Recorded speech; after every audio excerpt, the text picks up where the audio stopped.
Hello and welcome. Today we're at the Lego house in Billund and we're about to take a look around the brand new for 2022 Mood Mixer section. Now this by far was the most popular section of the day. The house, was nowhere near at capacity. It was really nice and quiet, but everybody wanted to check this new section out. So there's a lot to take in. So what we're going to do for the first sort of 7-8 minutes, we're just going to have a full walk around, and then we're going to come back and check out how it all works after, and then you can see how you put all the music videos together. This is also the same section where you create your fish, and you can see your fish sort of swim around on the actual screen as well, which thanks again to Mr. Lego King, we can then work out and see how that all works, because he was away building as I was away filming, and then he did it all on his wristband. So these wristbands, you will see how they work, and then what you can do is you can actually then, it saves everything for you on your profile, and then you have the month to look at it at home and just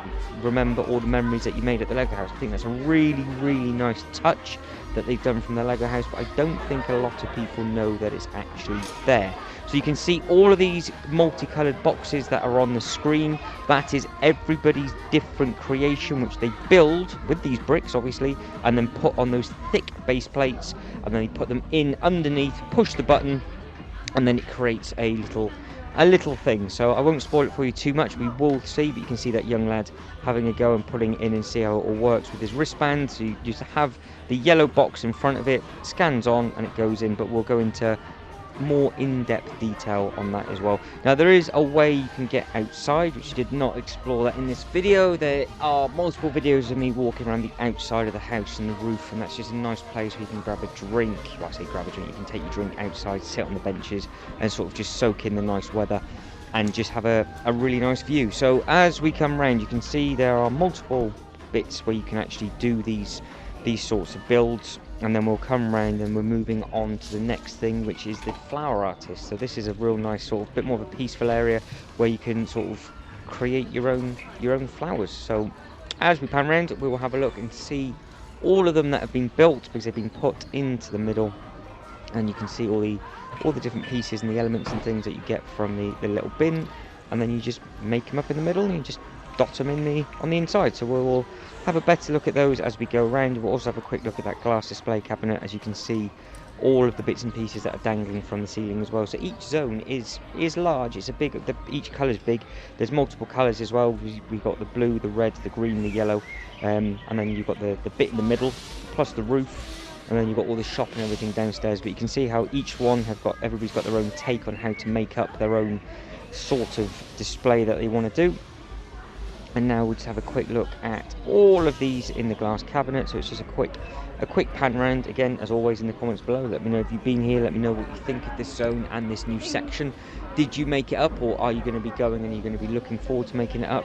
And also what you think of sort of the bits and pieces that are on display here as well. So like I said, once we have a quick loop round for the next couple of minutes, we'll then go around and you will see how you make up the bits and pieces and how you push the buttons on and add it to your wristband and everything like that, so you can create your own memories and you can show your friends when you get home. So it's a really nice thing that the Lego house has always offered. It's something I've never been able to see before, because like I said, it takes so long to get around to film everything. By the time I've done all the museum and everything downstairs, the day's basically run out. So I have a sort of just walk through as I am now, and then that's basically it. I never actually build anything as such. But what do we think of the stuff that is on display? And this is, you can probably see the reflection in the background, the big tree where it takes you up the staircase. That is into the sort of the Lego designer gallery. That's very, very worthwhile checking that out, because they've set themselves different challenges to try and create different things from different elements, a bit like what we are looking at now. And there are some fantastic pieces available and on show. As we pan round and come down, when this finishes, we'll turn left and we'll head towards the fish section, I do believe, and then we'll have a look at all the different creations again that you can make up. It's all, you basically got to build everything, put it in one of the machines for it to read, and then it will show you what you've been able to do. Each bit or each colour has its own take on it, so you don't do that as such with the cars. What you do is you set your time, and then you get given your time and scan from those machines as well, or there's a photo opportunity point where you put your car into one of the things and it takes a photo of it for you, so you can remember your creation that you've done as you come home. Again, It's all about making memories at this place. And the nice thing is that they do change what's on display seasonally as well, so every time you come back it will be slightly different. And the annual pass is only the price of a ticket and a half, so it's almost worth just getting the annual pass, so you can then just jump in and have a look at all the bits and pieces as the time goes by. But I think it's such a good thing to do. I was very tempted, and I should have done it, because I will be going back again 1 or 2 more times this year, because from the UK, if you just wanted to go overnight and you went with somebody like Ryanair, it's less than 20 quid with a small bag. Just put something to sleep in and a spare t-shirt or something like that.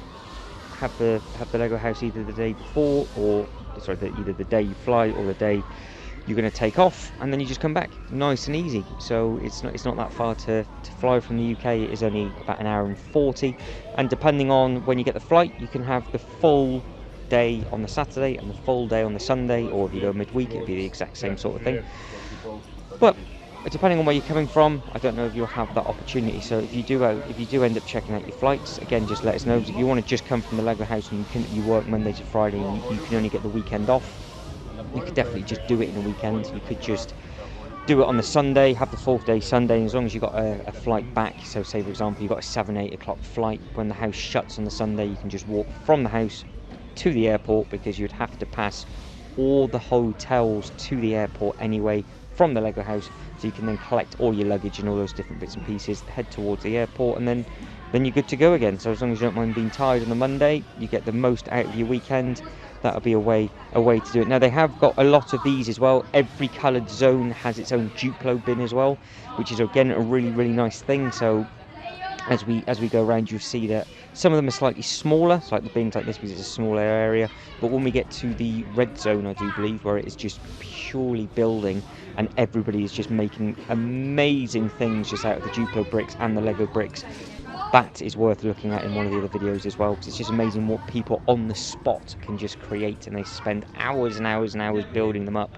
If you want to, you can do. So these are the machines that we will have a better look at. That's your wristbands. You know now what that yellow thing's for. Plonk it in, scan it in. You build all the different bits, and it comes up on the TV screen. And then when you finish with your sort of displaying your piece, you plonk it up onto the wall, and you just leave it there for everybody else to have a look at. So again, you can get some really nice photo opportunities. We can create whatever it is that you want to create, and stand in front of all these nice walls and just pin your stuff up on display and plonk them around, and just show your friends and family and anybody else that you've gone with what you're skillful at doing. I would not know where to start with this, and again, I didn't give it a go, but it was really interesting watching people make them up and just sort of making those memories. And it's really nice how they've got that balance right with the technology to actually physically having to build something. It's not like it's just a game where you would just build a fish on a computer game. That's where they sort of went into their dark ages a little bit with all the PC games and stuff, and they've soon pulled away from that again with regards to actually making things. So what do you think of the yellow zone so far? What do you think of the house so far? And what I would like to know, as the videos get uploaded, what is your favourite zone? What would you be more looking forward to? What I mean by that is, are you looking forward to making different bits and pieces? Are you looking forward to just having a look at all the Lego models that are on display, or getting downstairs into the basement and just checking out the history of the company? Because there are so many different things to do here. It is absolutely incredible, and you can see the massive difference between this yellow zone and the green zone as well, because the green zone is an absolute monster of a video. It's about 1 hour long, and it's just full of finding the minifigures and all the Lego bricks and everything else like that, whereas this is very much a case of create and play. So you make all these little bits and pieces up, and then you add them into the machine, which we will see in a second, and we'll see how it all works. Now this little bit here is just for summer. So summer, if you are watching, this is what Lego King has created, this thing just there, and it is on this absolutely massive wall of all the other designs as well. So this is everything that's probably been built over the last couple of days, and it is amazing to see the differences in how people get creative with the same opportunity of all the different bricks. So there's loads and loads of different designs, and obviously we have the fish designed bits and pieces still to come up, which we're going to have a look at and see how that gets made. And we are about to check out right now how these things work. So I'm looking forward to your feedback, and let me know if you are going to be coming in the 2022 season, what you are going to be looking forward to the most. But whatever it is you do, I hope you have a blast making everything up. So we're about to catch up with Mr. Lego King himself and see what wild creations he's done, and if he's managed to figure out this machine. It did take 3 adults to figure out how this worked. It was quite funny because all the little ones can do it straight away, and we're having a bit of a nightmare with it, but it's all good fun. So it's really clever how they add in the interactive elements. So now you can see what I mean. You've got to build what it is you want to build. All these displays on the outside are all different people's creations, and that's what that massive wall was on the way in that we saw everybody's thing, and you will see that again in a second. So you plonk your disc in, hit the button, you've got different coloured elements to pick from, and then it will come up on the screen, and then it gets added into their system along with all the others, and then that's how you would then have it to be able to take home with you. It's just a very, very clever thing, and it's just everybody was having a real nice time just trying to create different things to dance. I think they all dance slightly differently. The colours, I guess, represent I'm not 100. That's one thing I didn't find out. I didn't find out what the colours represent. So you've got the green, the yellow, and the blue. I'm guessing they will give you different movements. I would imagine, because I think when this gets actually uploaded onto the screen, the yellow one is in a different box to the black one. So I'm guessing it's just different dance moves that you can pick. So you want to see how they dance, you can pull them out, and then you can just add the different things. So there you go, look, it gets added on. So the yellow was in the yellow, but the black one was in the green. So that's just a slightly different way of the dance moves. That is the wall of everything. There's some amazing ones on there, and you can just see how many there are. Now, annoyingly, I think I took a video or a photo of me sort of zooming in on them and coming back out again, but I still cannot find that footage, so I will do my very best to hunt it down. If not, the video will just end. If I do find it, it will be added on after I say goodbye. I like how they've got all this brilliant artwork all around the outside, and it's just some fun as it goes. But we are now going to literally jump, as we just have, straight to the fish section and just see the different pieces that they've got on offer here, and we'll see also how it works as well, because it's something again that I've never actually done. I've seen it, but I've never filmed it, and now you can just see how easy it is. So once you make your model and you scan it, and you can release it into the water, and then you can keep your eye on your creation and see how it gets along with all its new fish buddies. So here we go. This is the fish designer. So again, you build something, you plonk it in, you wiggle it about to make sure it's alright. This one is just nice and quick because it just takes a photo. So push the button, job's a good one, and then you'll scan, and then it will give you, is this sort of the correct thing? If it doesn't look right, you can hit yes, no, and move it around.